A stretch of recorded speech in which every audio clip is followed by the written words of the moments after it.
Welcome back to the deep dive. We've got, we're doing something a little different today. Usually we look at the world, we look at the news, and we try to figure out what's happening to us. Right. But today we are going to look at the machinery that determines who we are. And I don't mean philosophically, I mean legally, mechanically. We're looking at the operating system. Exactly. And to do that, we have to strip away a lot of the noise. We have to turn off the political debates, forget about the elections for a second, and look at the raw plumbing of the system. Because, the reality we're dealing with is almost the exact inverse of what you were taught in civics class. I mean, it's not almost the inverse. It is the inverse. We are going to walk through a forensic accounting of the legal structure of the United States. And we aren't talking about theories here. Yeah, not at all. We're talking about United States Code. We're talking about Supreme Court rulings. We're talking about the definitions of words that you use every single day. But you probably don't realize they mean something completely different in a courtroom. Yeah, the language trick is wild. So to get our heads around this, I want to start with a visual. This is the central metaphor for everything we're going to discuss today. I want you to imagine a field. Okay. A massive, open, grassy field that just stretches out in every direction. The open field. Right. And in this field, there are no fences, there are no signs. This field represents natural law. If you are standing in this field, you are a living man or a living woman. You breathe the air, you stand on the dirt, you exist by right of creation. You don't need a permit to be there. You don't need a license to walk north or to walk south. You are sovereign over your own body. And that is the default state of humanity. You are on the land. You answer to your conscience and to natural law. Basically, do no harm, honor your contracts. That's it. Okay, so that's the baseline. But now, imagine that in the middle of this massive open field, someone builds a structure, like a really high-end, exclusive, walled-off compound. Let's call it the club. A private membership club. Exactly. It's got high walls, it's got a gate with a security guard, a clubhouse, a pool, a bar, the works. Now, inside that club, there are rules.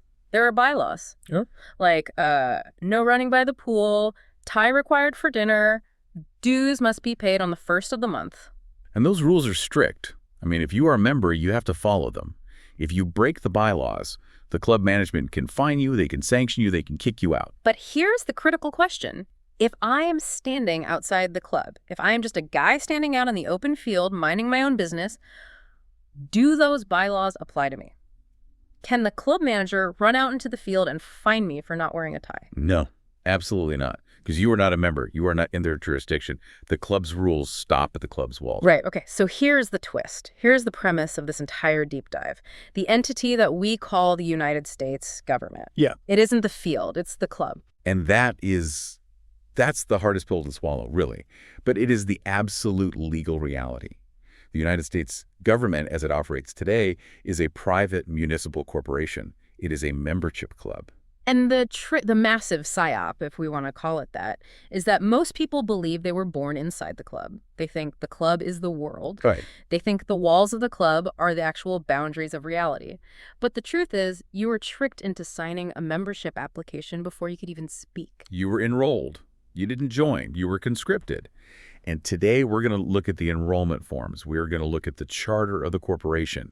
And we're going to look at how you can administratively and quietly correct your status from inventory inside the warehouse to creditor on the outside. And we definitely need to set the tone here. We are two insiders looking at the blueprints. We are not telling you to run into a courtroom and scream at a judge. Oh, please do not do that. We'll talk about the sovereign citizen trap later. That is a honeypot designed to get you arrested. We are interested in the plumbing, the paperwork, the specific mechanics of how the machine actually works. So let's go back to the beginning, the architecture. If the government is a corporation, a club, when was it incorporated? Because most people would immediately say 1776. 1776 was the open field. Right. That was the Declaration of Independence. That was we the people asserting our standing on the land against a king. But the company store, the corporation itself, that opened its doors much later. We have to look at the post-Civil War era. Because the country was totally in ruins. Completely in ruins. And it was bankrupt. It needed a new structure to operate commercially. Which brings us to 1871, the Organic Act of 1871. 41st Congress, Session 3, Chapter 62, the Act of 1871. This is the exact moment the country club filed its charter. The act created, and I'm quoting the legal reality here, a body corporate for municipal purposes called the District of Columbia. Body corporate. I mean, that sounds Ah. exactly like business language. It is entirely business language. It created a municipal corporation. You need to think of it like Walmart or Amazon or General Electric. But its headquarters, its domicile, is the 10-mile square of Washington, D.C. So before this act, you had a collection of sovereign states. But after this act, you had a commercial entity located in D.C. that began to franchise itself out. Correct. And this isn't just some historical footnote. This is the current operating system. If you want proof, actual, undeniable statutory proof, you can look it up right now. Pull up Title 28, United States Code, Section 3002. Yeah, I have it right here. 28 U.S.C. 3002, Section 15A. Yeah. It defines the term United States. And it doesn't say the sovereign landmass of North America. No, it doesn't. Read exactly what it says. It says United States means a federal corporation. Stop right there. Yep. A federal corporation.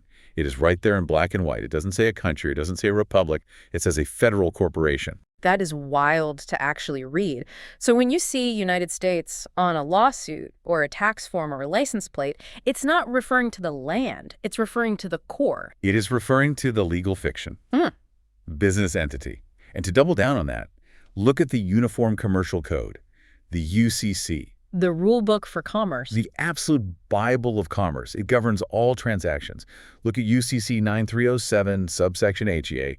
It defines the location of the United States. Let's see. What does it say? It says the United States is located in the District of Columbia. Located in. Not is the whole thing. Exactly. Legally, for commercial purposes, the United States exists only within that 10-mile square. Everywhere else, Texas, Vermont, California, the literal dirt you are standing on, those are foreign jurisdictions to the corporation.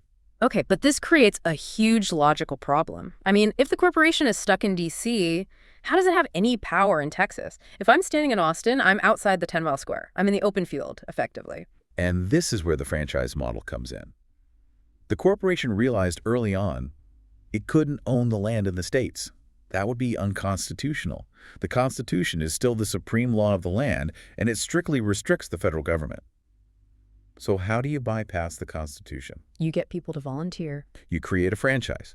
You use the Buck Act of 1940 to create what are called federal areas. It's an overlay. Think of it like a jurisdiction map in a video game. The corporation said, okay, we can't own the land, but we can extend our club rules to anyone who agrees to participate in our commercial system. So the federal area isn't a physical place, necessarily. It's a status. It's a virtual jurisdiction. And how do you enter that jurisdiction? You use the club's property. Exactly. By using the club's property. When you use a zip code, that's a federal zone identifier. A zip code is a routing number for the corporation. When you use Federal Reserve notes, that's the club's private currency. And the big one, the Social Security number. That is your club member ID. That is the ultimate tether. When you use that number, you are telling the system, I am an employee of the corporation. I am a member of the club. I am subject to the bylaws. So even if my physical feet are standing on the dirt in Wyoming, if I'm transacting using the SSN and the zip code legally, I have essentially teleported myself inside the District of Columbia jurisdiction. You are conducting commerce inside the club. You have voluntarily subjected yourself to the bylaws. You absolutely cannot claim to be a free inhabitant on the open field while you are actively swiping the club membership card at the bar. Okay, this brings us to Section 2. Because volunteered is a very strong word. I didn't sign up for this. I was a baby. I was crying and eating. I wasn't signing complex commercial contracts. Right, you didn't. You were conscripted. And the legal mechanism for this is fascinatingly dark. To understand it, we have to go back way further than 1871. We actually have to go to 1666. The Sestri-Cuvée Act. Yes. 1666, London. The city has just been decimated by the Black Plague and then totally burned to the ground in the Great Fire. It was absolute chaos. People were fleeing the city, dying in the streets, disappearing. So you had all this property, houses, land, estates, just sitting there with no owners. Right. The owners were missing. Yeah. And the crown needed a way to manage that property. So they passed the Sestui-Cuvée Act. It established a legal presumption. It said if a person is beyond the seas or absent for 7 years and there is no proof of life, the state declares them civilly dead. Civiliter mortuus. Exactly. Yeah. Not physically dead, but legally dead. And because you are legally dead, the state takes your estate and puts it into a trust. They appoint themselves as the trustee to manage it for you. Because you're lost at sea, you aren't there to manage it yourself. Now, fast forward to your birth. When you were born, you were a living baby. But did you stand up and claim your rights as a living man on the land? Well, no, I was busy being born. Right. So legally, you are silent. You are absent. The state looks at this crying baby and says, this person is incompetent. They haven't claimed their legal status. They are lost at sea. So they apply that exact cestui quavi logic. They create a constructive trust. They say, we will manage this person's affairs until they return. And the inventory manifest for that trust is the birth certificate. I really want to drill into the birth certificate because most people just think it's a record. Oh, look, I was born. Here's the proof. But you're saying it's actually a warehouse receipt. It is absolutely a warehouse receipt for human cargo. Just look at the physical document itself. It is printed on bond paper-heavy banknote paper. It has a serial number. It is issued by the Department of Commerce or Vital Statistics. Why is the Department of Commerce involved in your birth? Right, because it's a commercial event. It is the registration of new inventory. But here is the real smoking gun. Look at the name on the certificate. It's written in all capital letters, John Henry Doe. All capi S. Now, you went to school. You know basic English grammar. Proper nouns are written with upper and lower case. John Henry Doe. When you write a name in all capi S, that is not English grammar. That is Latin. It is a specific style used in Roman civil law to denote a distinct legal entity. An exegesis. A creature of the law, an artificial person, basically a corporation. So John Henry Doe, in all caps, is not me, it's an avatar. It's a user account.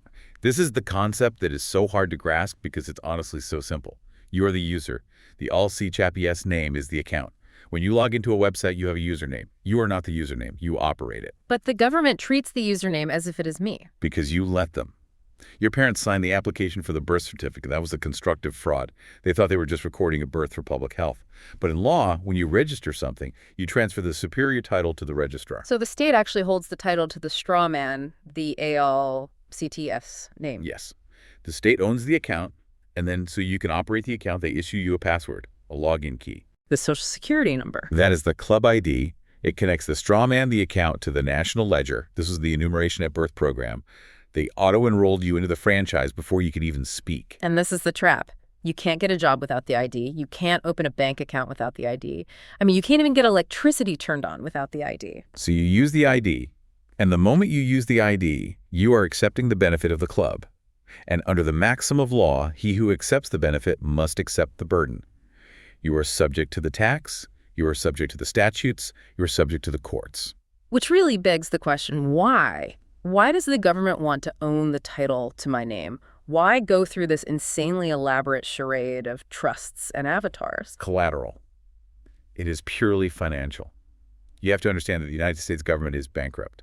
It has been bankrupt for a very long time. We're talking about 1933, right? HJR 192. House Joint Resolution 192, June 5, 1933. This was the moment the music stopped.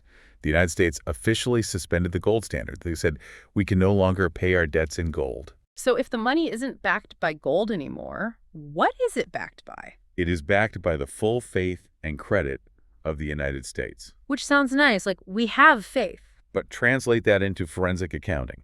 Full faith and credit means the future labor and productive capacity of the citizenry. The people are the collateral. We are the batteries. It is the matrix metaphor, precisely. The government is a machine.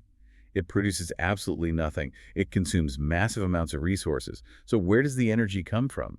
It comes from the living people. So the birth certificate is the bond. The birth certificate is the bond that pledges your future labor as security for the national debt.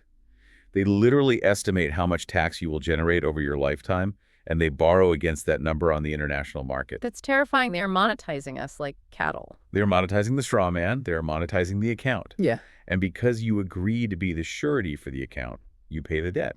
And this explains the currency, the Federal Reserve note. Look at 12 U.S.C. Section 411. It defines Federal Reserve notes. It explicitly says they are obligations of the United States. And an obligation is a debt. It's literally an IOU. Exactly. So when you go to work and you trade your sweat and blood and time for a paycheck, what are you actually getting? You're getting debt. You're trading real value, your actual life, for negative value, a debt instrument. A zero-sum game. You are compensated back to zero. You can never truly profit or own anything in that system because the currency itself is borrowed. And this leads to a critical concept in the Uniform Commercial Code, the Accommodation Party, UCC 3419. Let's unpack that because this perfectly explains why I have to pay the bill sent to the all CKPS name. Right. The all CPS name, John Doe, is a piece of paper. It has no hands. He cannot sign a check. It cannot physically go to jail. It's a ghost. But the ghost incurs debts. So the ghost gets a bill in the mail? And you, the living man, you pick up the pen, you sign your name, you physically transfer your energy to pay the bill. In doing so, you become the accommodation party. You are the surety. You are volunteering to cover the ghost's tab. I am the battery powering the ghost machine. Precisely. And you do it voluntarily because you have been trained since birth to believe that you are the ghost. Okay, so we have the corporation from 1871. We have the trust and user account from the birth certificate. We have the financial battery using the SSN. Now let's talk about where the rubber really meets the road.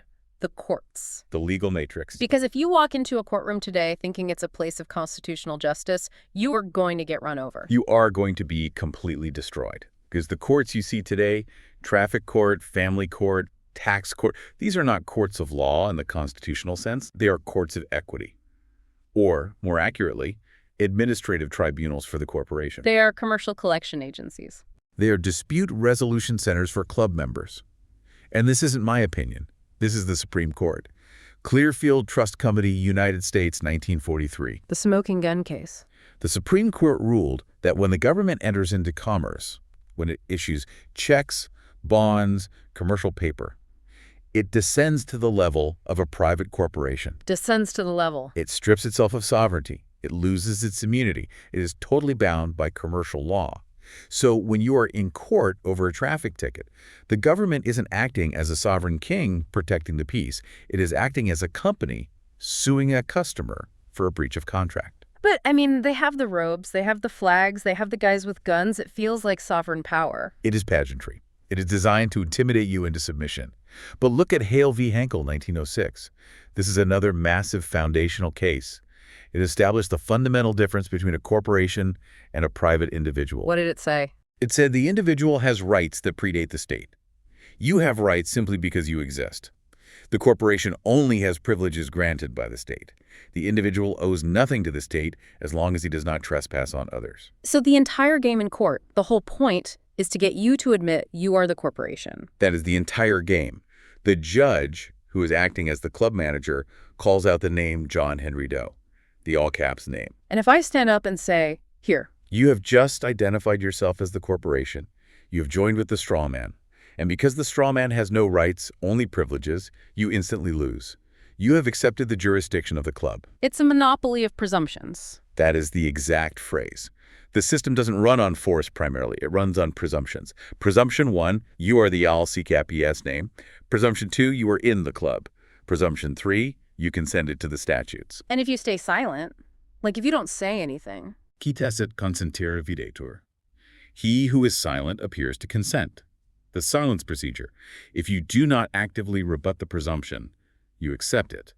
The contract is formed by your silence. It's basically a negative option billing scam, like a gym membership. If you don't cancel the subscription, they just keep charging you. The entire government is a negative option billing scheme. Okay, so this brings us to the most important part of the conversation, the exit strategy. How do we actually fix this? And before we get to the tactician approach, we really have to talk about the sovereign citizen thing. We have to clear the board here. There is a massive psyop in this space. There is a thick layer of noise designed to confuse people and get them in serious trouble. I'm talking about the people who print their own license plates on cardboard, or they go into court and scream, "I do not consent," over and over again. Or they talk about gold fringe on the flag. Right. This is the sovereign citizen trap. It was a honeypot. And here is exactly why it fails. They are trying to use the club's own rules to destroy the club while actively standing inside the club. You can't argue with the bouncer while you're drinking the club's beer? Exactly. You cannot ask a judge, who is an administrator for the corporation, to validate your theory that the corporation doesn't exist. He will hold you in contempt. He will lock you up. And then there's the guru grift. The people selling magic templates online. Just file this one piece of paper and you get access to a secret treasury account with millions of dollars. The A4V myth. Accepted for value. People actually think they can just write a check against their birth certificate number and buy a brand new car. It is a total myth. It is a massive misunderstanding of the plumbing. There is no checking account. There is a ledger, yes, but you do not have a debit card. So the lesson is don't be a sovereign citizen, be a tactician. Be a jurisdictional realist. The tactician looks at the cop on the side of the road and sees a man with a gun. He doesn't argue the Constitution on the roadside. He survives the encounter. Because the battle isn't verbal, it's administrative. It happens in the filing cabinets. It happens in the background. You build your status on paper long before you ever step into the arena. So let's walk through the actual mechanics, the specific steps to correcting your status. We've broken this down into 4 steps based on the Uniform Commercial Code. Step 1, the UCC financing statement. This is the hostile takeover. Remember, the all-cap yes named John Henry Doe is a trust. It is a vessel. Currently, the state is the trustee and the beneficiary. You are just the surety. And we want to flip that dynamic. Right. You file a UCC financing statement. This is a public lien. It is a standard commercial filing. In the filing, you list the debtor as the all-cap yes name. So the strawman is the debtor. Right. And you list the secured party as the living man. Yeah. You, John Henry of the family Doe, upper and lower case. So wait, I'm letting my own name. You're letting the trust. Yeah. You're effectively saying, I, the living man, have a priority claim over this corporate entity. You become the secured party creditor. So I become the captain of the ship instead of the cargo. Correct. You hold the title. So if the state tries to find the straw man or sue the straw man, they have to get in line behind you. You have the first lien. You have superior title. That's step 1. Now, step 2 is the administrative offset. This is where the financial engine actually flips. This is the creditor pivot. You have to stop acting like a debtor. Stop thinking you owe them money. Remember, the system runs on your credit. The public debt is backed by your labor. So they owe me. The government is using your battery. They owe you.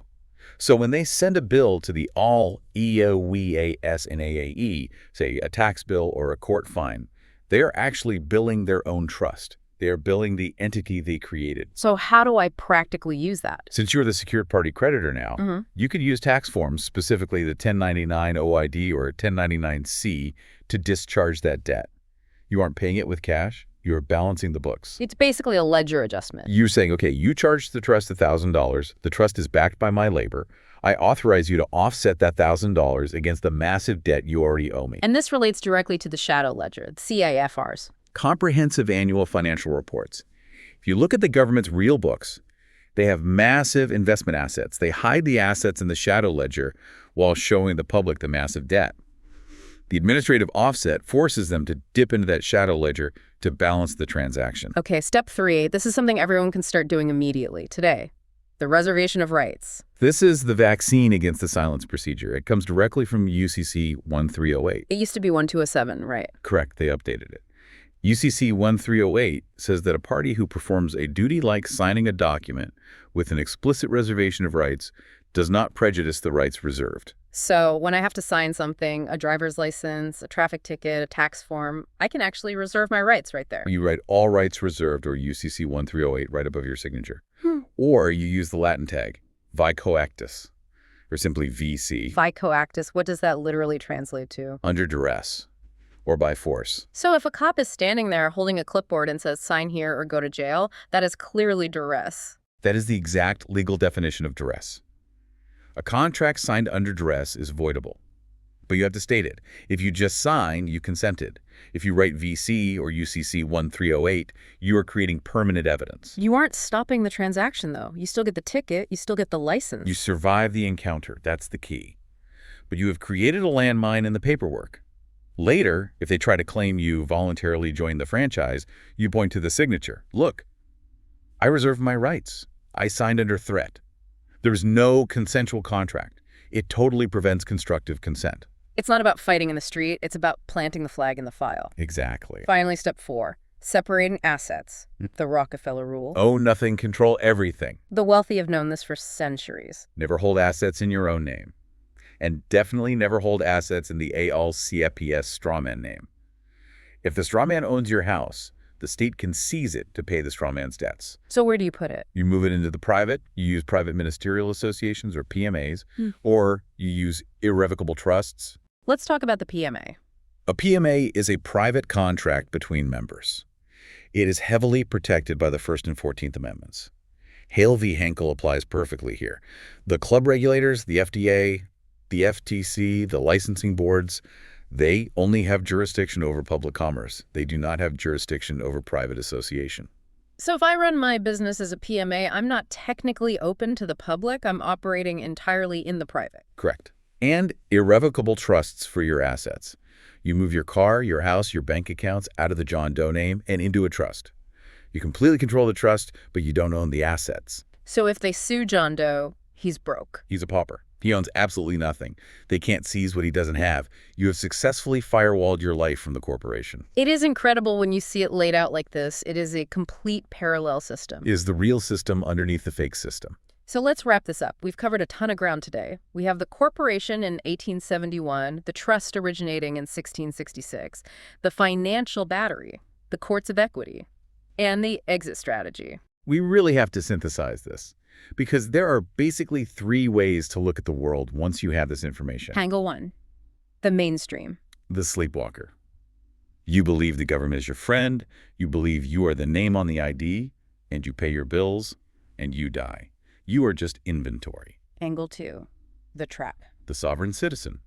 You get angry, you realize it's a scam, but you react entirely with emotion. You scream, "I do not consent," while standing in their courtroom.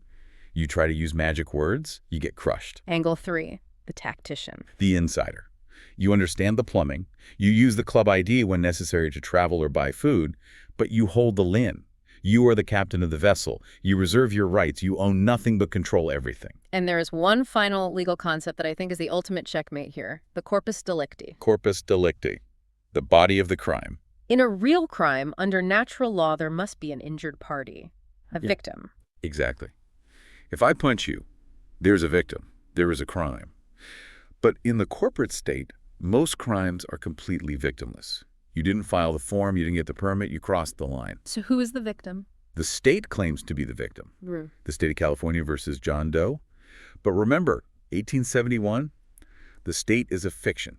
It is a piece of paper in a file cabinet. A piece of paper cannot be a victim. A corporation cannot bleed. That is the ultimate defense. If there is no injured living party, there is no crime. The corporation has no standing to sue a living man unless there is a verified damaged victim. That completely flips the board. It ends the game. So what does this all mean for you listening right now? It means the door to the cage is open. It has actually always been open. The only thing keeping you inside the cage, inside the club, is your willingness to answer to the name on the cage. The moment you realize you are not the name. The moment you realize you are the creditor, not the debtor, the game flips. You stop fearing the paperwork and you start using it. That is a lot to digest. But I think for everyone listening, the first step is just seeing the walls, seeing the club for what it actually is. It's a journey. You have to take your time and really process the plumbing. Once you see the club, you can never unsee it. Keep your powder dry. Keep your files updated, because the system isn't going anywhere, but your position in it can definitely change. And welcome to the private. Start looking at those forms differently. Really read the fine print. Think about who is asking for your signature. That's the takeaway. The door is open. Walk through it when you're ready. If you appreciate what we're doing here, you need to check out Green Mountain Greenery at givegmg.com. They're a member of Shield of Souls Assembly, and their mission is completely aligned with this work. They create all natural, handmade offerings that are truly unique. You won't find anything like them anywhere else. And here's what makes them different. Everything they do supports content like this and other truth disclosure efforts. They exist to heal the world while funding awakening. So if you resonate with what you're seeing here, you're going to love what they're about. Visit givegmg.com and see for yourself.